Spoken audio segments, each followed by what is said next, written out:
Good morning, everybody. It's your guy, Derek Durden, the speaker that's taking social media in the city of Dallas by storm. And today, you're looking at another episode of Conversation with the Guys, sponsored by Coach Deborah and her company, Build Your Best Life. And today, I'm going to start off with just allowing these guys to introduce themselves. First, Deacon Dan, tell us a little bit about yourself. Well, I'm Deacon Dan Smith, father of four, grandfather of seven, married to the fabulous Deborah D. Smith, who started this Be Your Best Life in the conversation with the guys.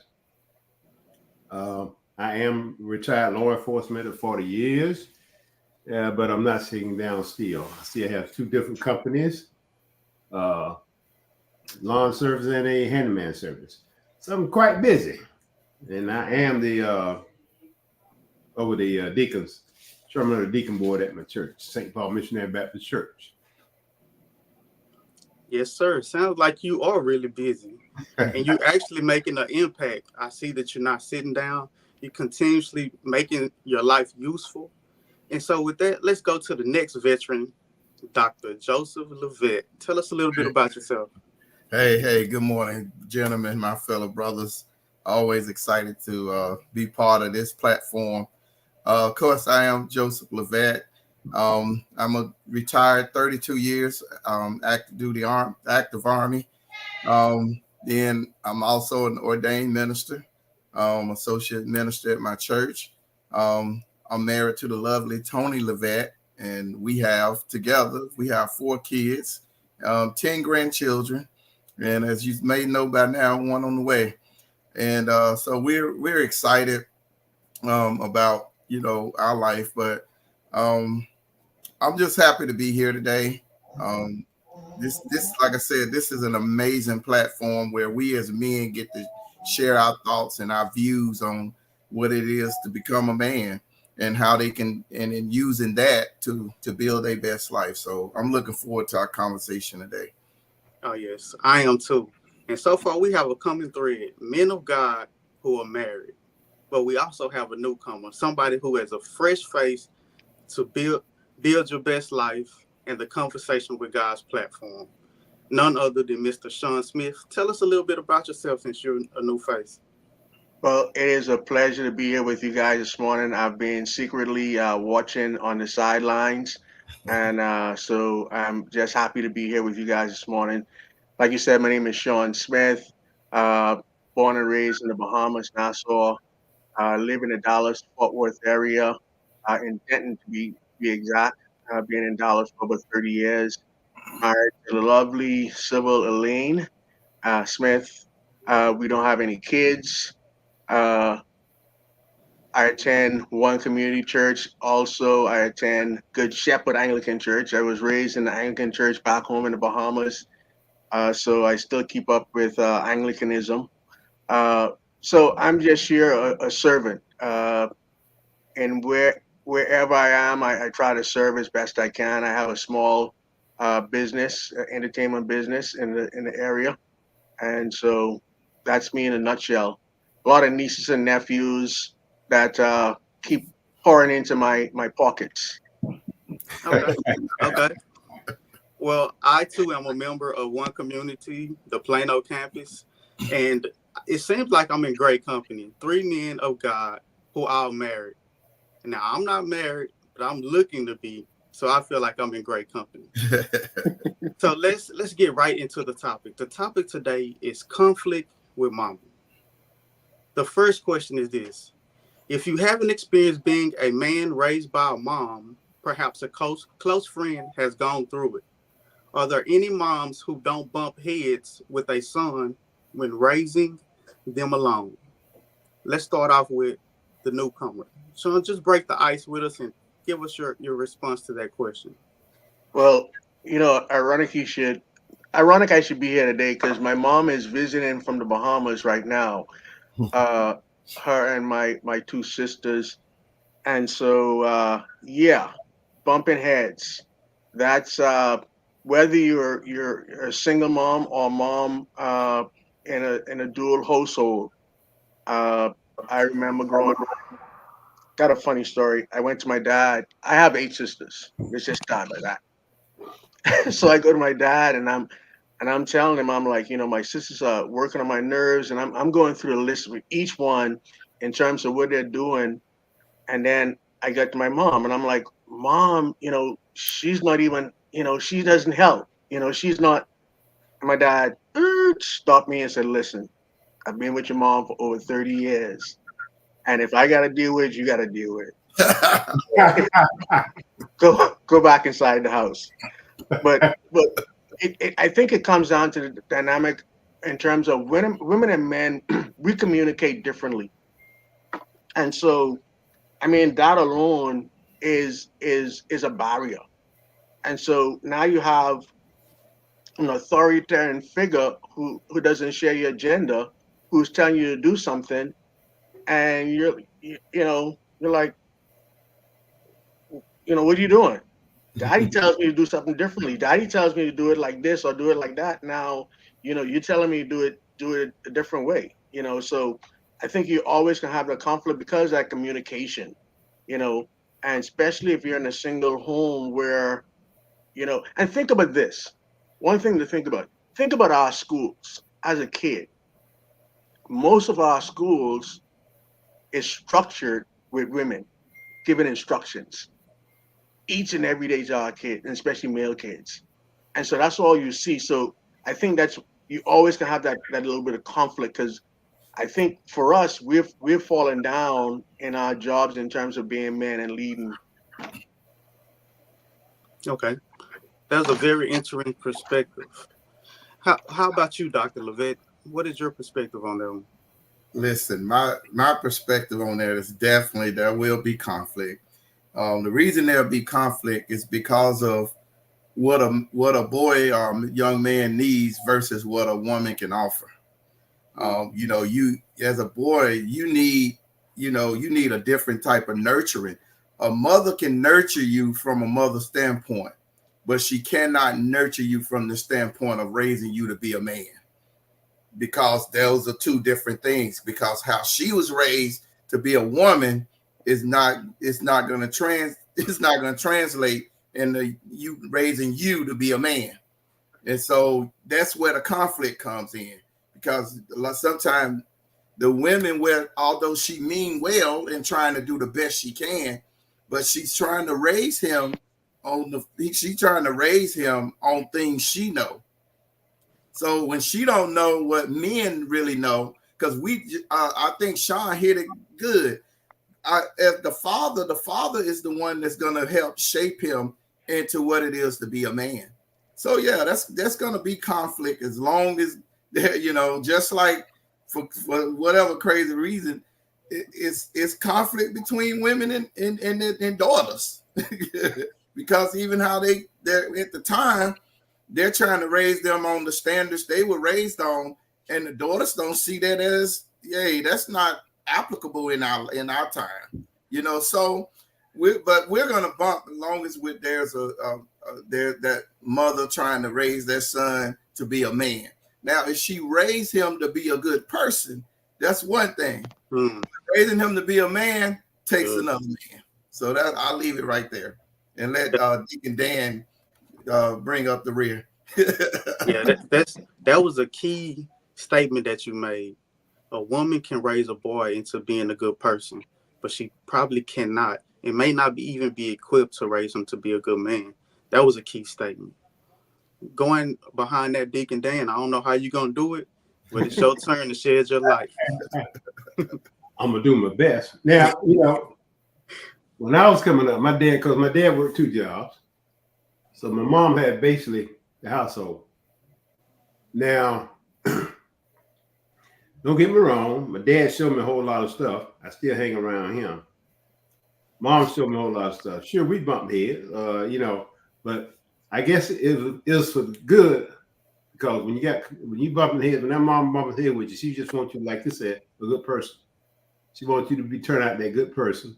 But she also tells you, son, what I want you to learn is that when you get out on your own, that you know how to cook, wash your clean up, take care of yourself.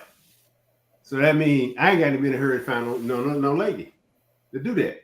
So I mean, it was a good thing that she showed me, and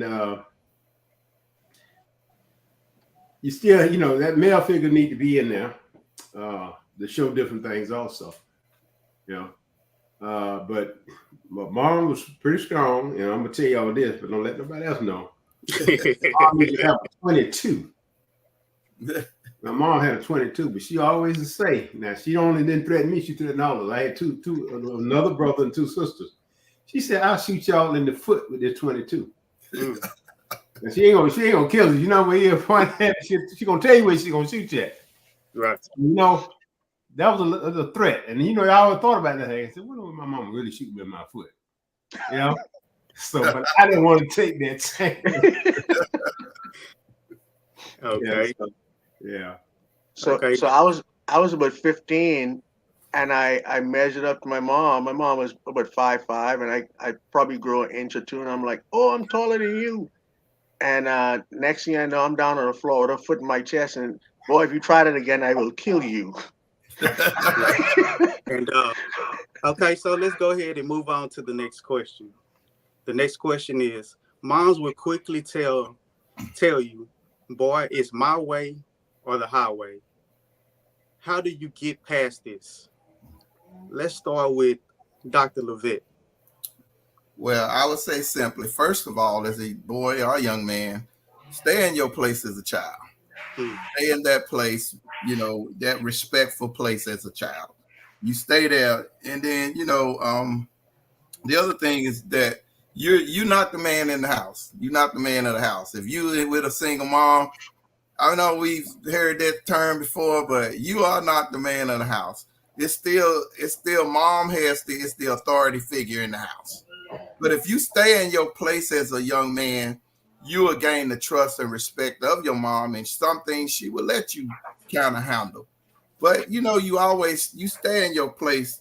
You stay in your place because that whole it's my way or the highway. I've been told that before. You don't want to do what I tell you to do, you can get your little rags and hit on down the road. Matter of fact, just get on down the road because all them rags you got is mine. So just and that's the way we were raised. That was hard love sometimes, but it was fair. It was fair. Now you tell a child that nowadays, they'll do it.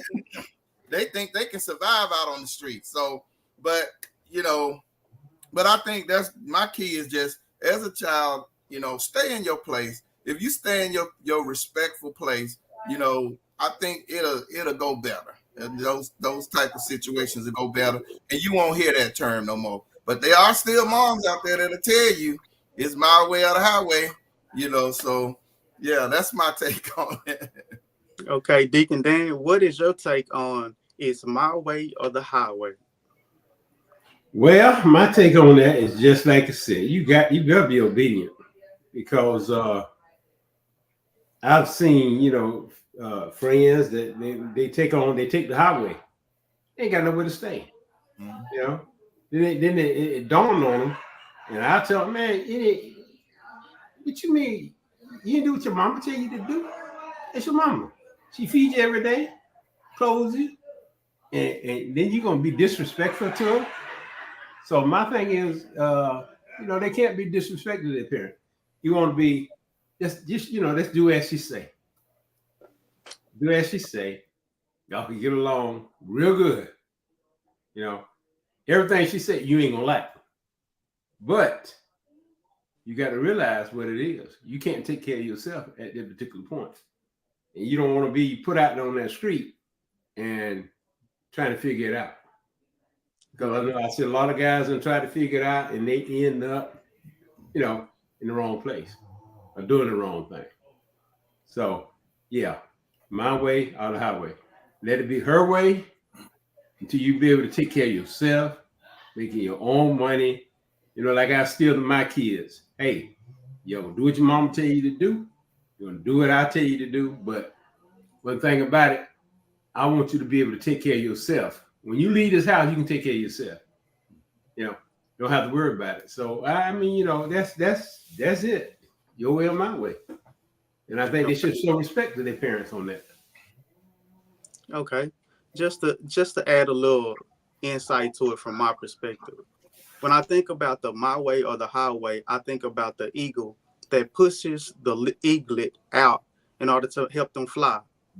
So at this point, they really have to make a decision. Either you're going to get it right, or you're going to have to get out there and learn how to fly on your own.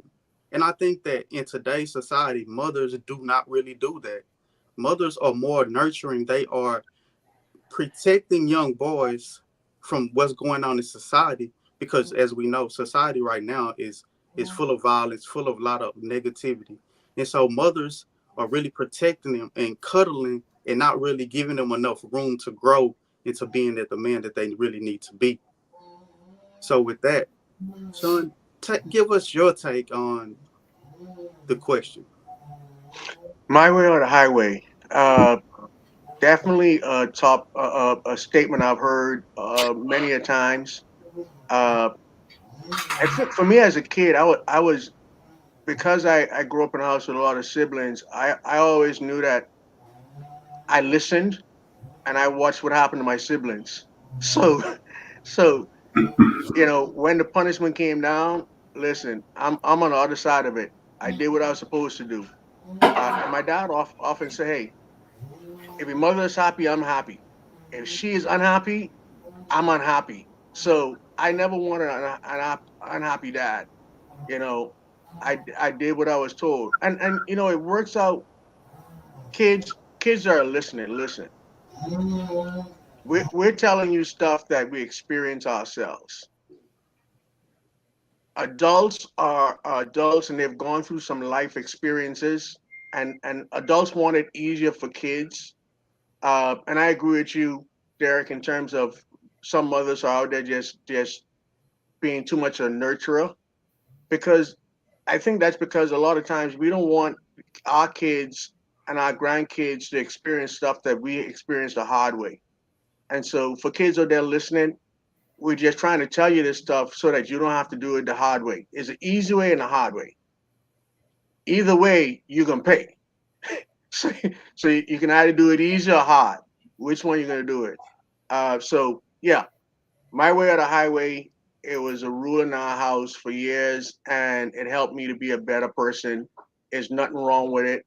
Uh, Kids just have to listen and trust the adults around them, that they know what is best for them. Because if you're in a house that, I don't care, what type of house you're in a house or even an apartment, someone loves you to have you there. Just having that alone is a big plus. So if someone is taking care of you, loves you enough, you get 3 square meals a day. Because when you get older and you become a man, now it's time for you to go there and provide for your family. And as quiet as it kept, it's tough sometimes. It is tough. Okay. So kids out there listening, you can do it the easy or the hard way. Right, right. Okay. Great perspective. Deacon Dan, my next question is for you to start off with. What is the major issues a young man can encounter by being raised by a single mom? I guess the major issue is not having a male in the family. Because mom can be a mom, but she can't be a man. She can be strict. She can give you guidance, but it's just that male figure in there. I mean, I don't mean I might be saying step on my fingers, but my toes or something. I don't mean a man that's not doing his part. Right. I mean, but a man that's going to do his part, they're going to help this young man, this single mom. It don't have to be a boyfriend. It could be an uncle, a cousin, a pastor, a deacon, something like that. But being raised by single mom, that's the only difference I see. Is she's not going to have everything I'm gonna go. Let me go. I'm finna go off the script now. And they already told me a woman don't have the equipment that a man has. So that's what I'm gonna put it as. So I mean, certain things that we can tell a young man as men that the woman can't, a single mom won't be able to do. So that's some of the things that they're gonna miss. And some things in life they're gonna miss, by being raised by a single mom. She can't tell them, she ain't gonna be able to tell them everything. So that's where, that's where she really need help. Right. Okay. Mr. Sean Smith, what is your perspective on the biggest issue a young man can encounter by being raised by a single mother? My favorite word is discipline. Discipline. Now, a mother can teach you how to, discipline. You can do what your mother say, but out in the world, you have to be disciplined to know when to walk away from a fight. You have to be disciplined when to walk away from a drink, being offered a drink. You have to just have that discipline to know when to walk away. And for us as men, we're stubborn, and our egos kick in. But that discipline, if you don't have that discipline to know, like Kenny Rogers, know when to fool them, know when to walk away, know when to run. You have to have that discipline. And I think as a man, I think men, it's like a pack of dogs. There's always an alpha dog. It's always that dog, that one male dog that that I can't mess with that one guy. And so that's that discipline to know that, okay, I need to walk away.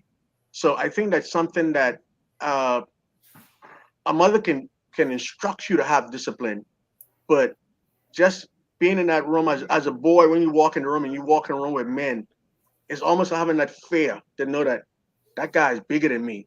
If he hits me, it's gonna hurt. That discipline to know that, okay, I need to sit in my little small corner.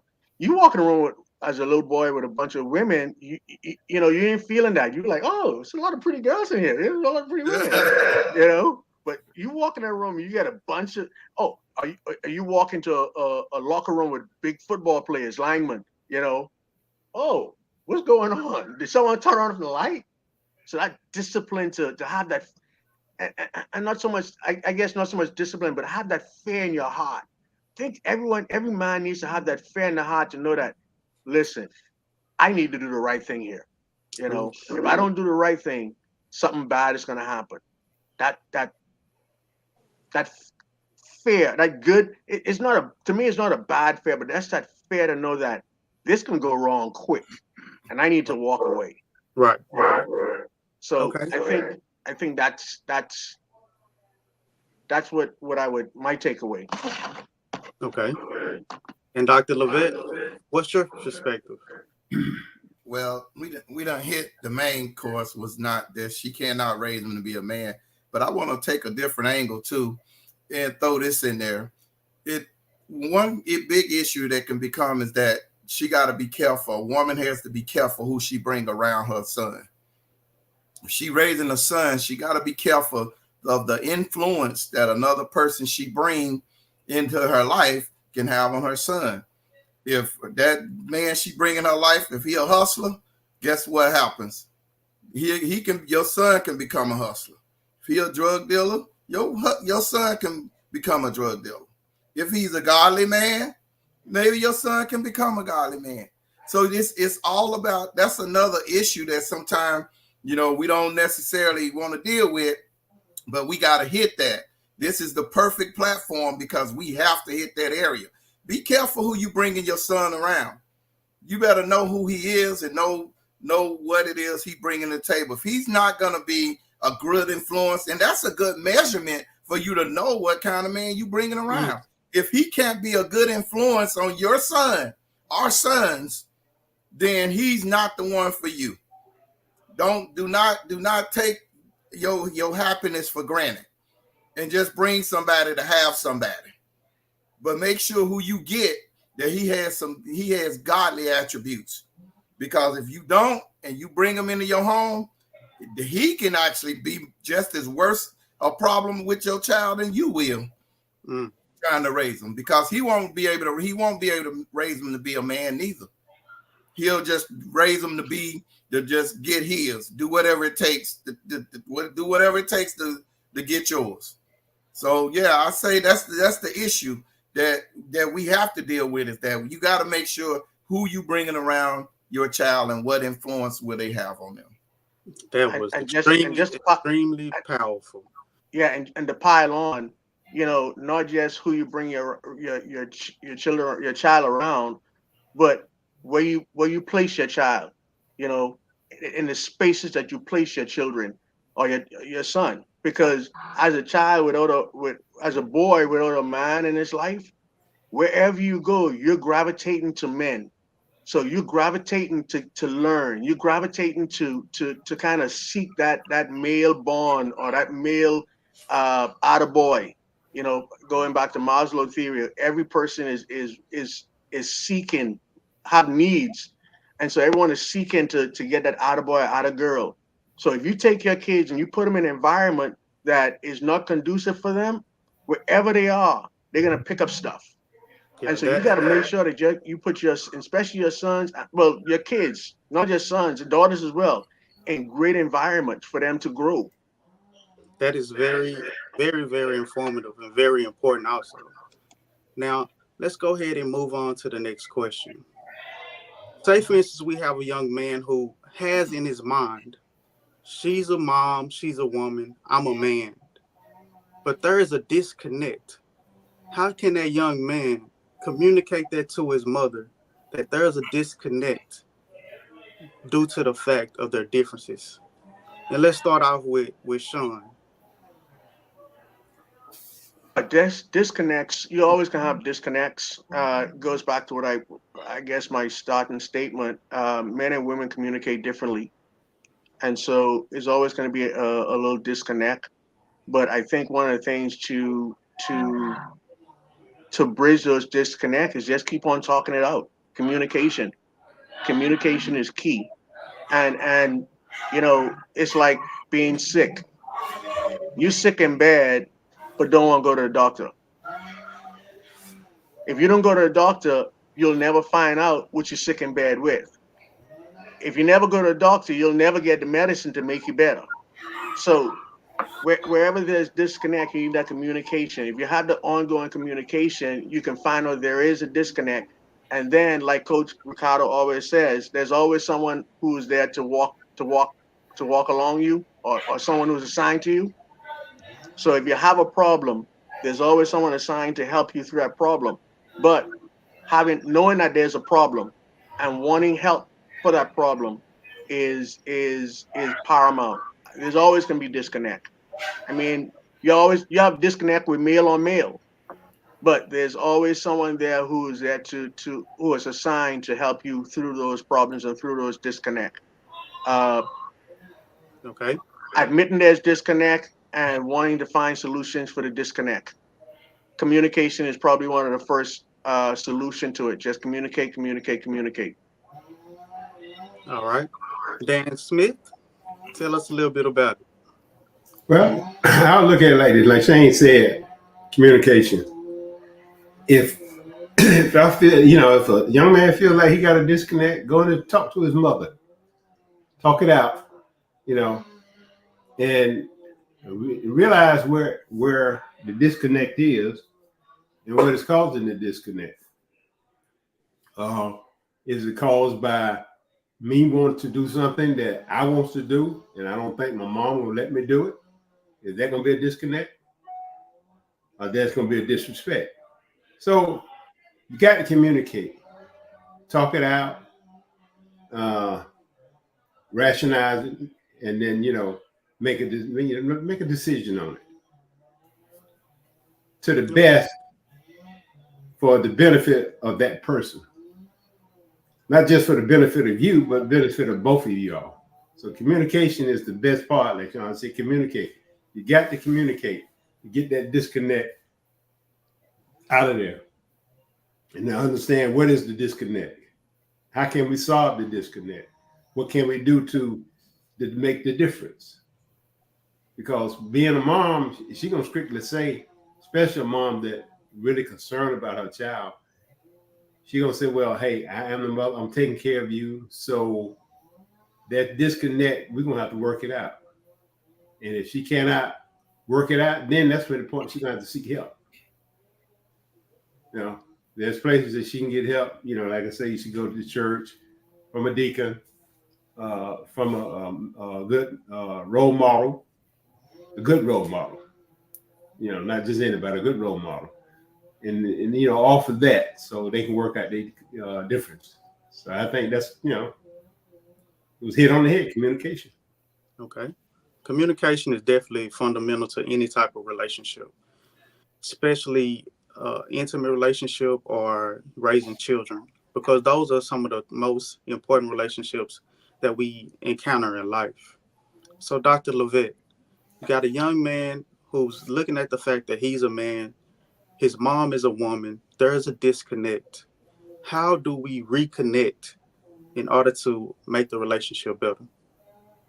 Well, I say, and it's kind of been said already, but you got to sit down and have an open and transparent conversation about what they're feeling. You got to put it all on the table. Say, well, here's what's going on with you. And then what you do, what I think is always a good thing. Now, if you've been that type of single mom that you have acquired a mentor, you know, for that young man, then you take those things that they tell you, then you share those with that mentor who's a male figure mentor, a godly male figure mentor. And that way that mentor can then explain to that son what it is, you know, how as a young man, this is what you need to do. You got to stay in your place. You got to be obedient. You got to, you know, you got to show respect for your mom. And that, yeah, I understand you see it different, but you got to understand from her standpoint. Go back to kind of what Deacon Dan said, you know, that's your mom, you know, and she wants the best for you. So she's going to make the best decisions at that time that she needs to do. Now, what you may feel is the best decision, it may not even been the best decision, but at that time, it was the best decision as she saw it. Respect that, and then talk to her about it. Sit down and talk to her about it, and develop that relationship where anytime there is a disconnect, let's sit down and let's work through it, and then let's find a resolve to it. If she can't find a resolve, go back to that mentor and say, hey, you know, we went round and round in circles with it. I don't think he's seeing my point, and I'm not really seeing his. So here's what was said. Can you help him? And, you know, I think a lot of times that will help resolve and or minimize the whatever the disconnect is. Okay. This is a very powerful conversation, and everybody's bringing their own insight. And I hope that the individuals that are listening to this are getting valuable jewels that not only that they hear, but they can also apply to their life. And so we're getting towards the end. And I just need to hear from each one of you guys about a minute, no more than a minute and 30 seconds on this topic that we've been talking about. Give us your closing remarks. Give us your most powerful takeaways and put it into a minute or a minute and 30 seconds and tell somebody that's listening some valuable information that they can actually use and apply to their life. Let's start off with you, Sean. This has always been my my crutch that I lean on. My dad pulled me aside and said, "Hey, son, you can't be like me. You have to be better than me." And so I always looked at that, and I always applied that to my life, and not just from my dad's point of view, but from my mom's point of view.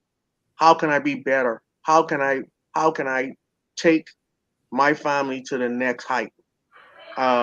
And so even looking back at my nephews and my nieces, I that's my mom just my mom just came and gave me a kiss. She don't know on the podcast, but that's all right. But she's visiting from the Bahamas, guys. But going back to what I was saying, trying to be better than you are. And so going out looking for help if needed, sitting down with older people and asking, hey, how can I do this or how can I do that or how can I be better? Go back to what coach says. There's someone out there to walk, but to help you. There's someone assigned to help you. No one walks alone. So if you need help, you have to ask for it. You know, uh, no one walks alone, and that's why we're doing the show, because we're here to try to help uh, young people uh, as they walk through this thing called life. Okay. Very instrumental. Deacon Dan, give us your powerful minute 30-second spiel to somebody who you can just hope listening and give them something they can use. Well, I'm gonna be honest. Your mother is your mother. Your father is your father. But you got to be open to what their knowledge and their understanding, because it's probably going to be better than yours. Although they are older than you, they raised up in different times. Prime example, had a little problem with at work with a supervisor. So my mom said, son, just do your job, do the best of your ability. And I'm sure some of y'all heard me say this, but if he put his hands on you, then you handle it. So, I went back and did my job, did my best of my ability. And then, 14 years later, he was shipped out. He was demoted, shipped out. So, you got to listen to the parent. Don't think that they don't know anything. Don't think because you're older, that you know everything. Because they still got some wisdom in them that they can give you. So always remember that. And never disrespect them, because you can go a long ways.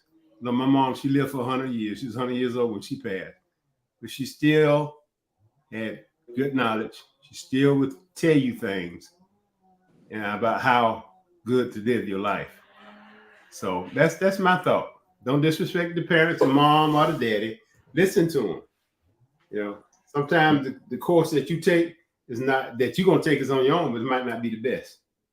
And I found that out to be so true. What my mom told me, hey, it worked out. Okay. Dr. Levitt, I need you to package your most powerful takeaway, the most valuable information you can give our viewers to take away and apply to their life on this topic. Okay, what I would say is I'm going to give 3 terms here. First, I'm going to start with the young man. Build trust, be respectful, be honest.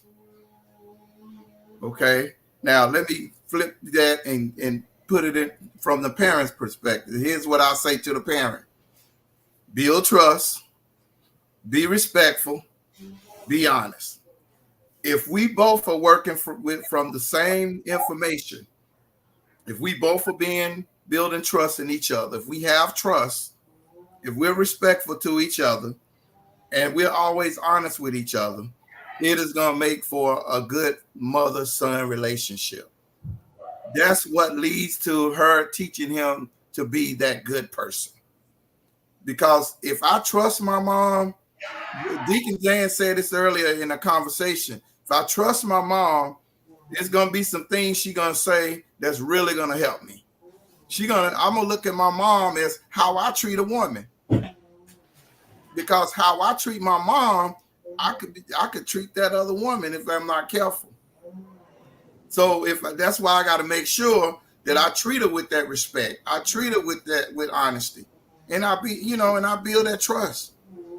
And so for the mother, same thing. If you build that trust, if your son trusts you, it ain't nothing he won't take from you. He would be respectful. And then he'll always be honest. He won't feel like I got a lot of my mom. So I think that's those 3 things, and it goes both ways. Build trust, be respectful, and be honest. And if those three things work together on both sides, the mom and the son, I think it'll work. It'll make things go a lot smoother as you're raising them to build their best life. Finally, I'll say, to help you, get Dr. Deborah Smith. I'm calling her Dr. Deborah Smith, but get her book, Build Your Best Life. Read through it. It's so many nuggets in that book that will help you shape and form that relationship. Yes, sir. Derek, can I say one more thing? I know you only Sure. gave me a minute, but it's something that Sean said that stuck to my mind. He said that his parents want him to be better than they were. You know, I like that. And I think every child, just like I tell mine, y'all be better than what I have. You should have more than what I've got. You should live better than what I've lived. You know. So if you got, I see some kids that don't pay that no mind. They live worse than their parents live. So why are you living worse than your parents? Your parents are stealing you live better than they do. Good. Good. Thank y'all, Deacon Dan, for your input. Sean, you did amazing. Dr. Levette, as usual, you always give something powerful for the people to take away. Not only myself, but I think that everybody who's watching got something that can take away from. And also, please, not only buy the book, but follow her during the week on different platforms. She's giving out the best information you can utilize if you're raising a young man. That is her mission, to help raise young men to be the best men they can be. And so with that, this has been another episode of Conversation with the Guys. Thank you all for listening, watching, and your attention. Bye. Thank you.